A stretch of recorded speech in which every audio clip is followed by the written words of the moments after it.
പക്ഷെ ഇന്ന് ഇവിടെ രണ്ടാമത്തെ ഒരു തുടക്കം പത്മനാഭന്റെ നടയിൽ അദ്ദേഹത്തിന് സമർപ്പിച്ചുകൊണ്ട് ഞാൻ ആരംഭിക്കുകയാണ്.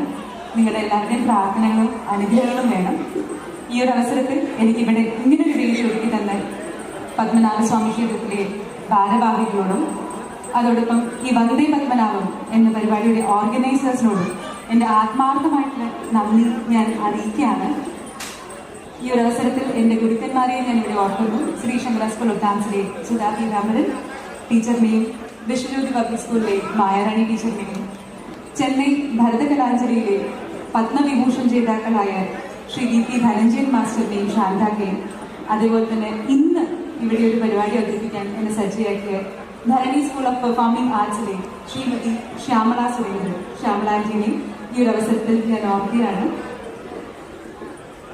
ഒരുപാട് വലിച്ചു നീട്ടുന്നില്ല. ഇന്ന് ഞാനിവിടെ അവതരിപ്പിക്കാൻ പോകുന്നത് ഭരതനാട്യമാണ്. എൻ്റെ ആദ്യത്തെ ഇനം പുഷ്പാഞ്ജലി, തുടർന്ന് നാട്യാഞ്ജലി. പുഷ്പാഞ്ജലി ഒരു ഇൻവക്കേറ്ററി പീസാണ്. പുഷ്പാഞ്ജലി ചിട്ടപ്പെടുത്തിയിരിക്കുന്നത് അമൃതവർഷിണി രാഗത്തിലും ആദ്യ താളത്തിലുമാണ്. ഇത് ധരണി സ്കൂൾ ഓഫ് പെർഫോമിംഗ് ആർട്സിന്റെ ഒരു കൊറിയോഗ്രഫിയാണ്. തുടർന്ന് ഞാൻ ചെയ്യാൻ പോകുന്നത് നാട്യാഞ്ജലിയാണ്. നാട്യാഞ്ജലി ശ്രീ തുറയൂർ രാജഗോപാല ശർമ്മയുടെ കോമ്പോസിഷനാണ്. ഇതിന്റെ ഡാൻസ് കൊറിയോഗ്രഫി ചെയ്തിരിക്കുന്നത് ശ്രീ ധനഞ്ജയൻ മാസ്റ്ററാണ്. നാട്യാഞ്ജലി ചിട്ടപ്പെടുത്തിയിരിക്കുന്നത് രാഗമാലികയിലും താളമാലികയിലുമാണ്. ഇതിൽ ഗണപതി, സരസ്വതി, വിഷ്ണു, ശിവൻ, ഗുരു എന്നിവരെ സ്തുതിച്ചുകൊണ്ടുള്ള ഒരു ഇനമാണ് നാട്യാഞ്ജലി. ഞാൻ എൻ്റെ അവതരണം തുടങ്ങുകയാണ്.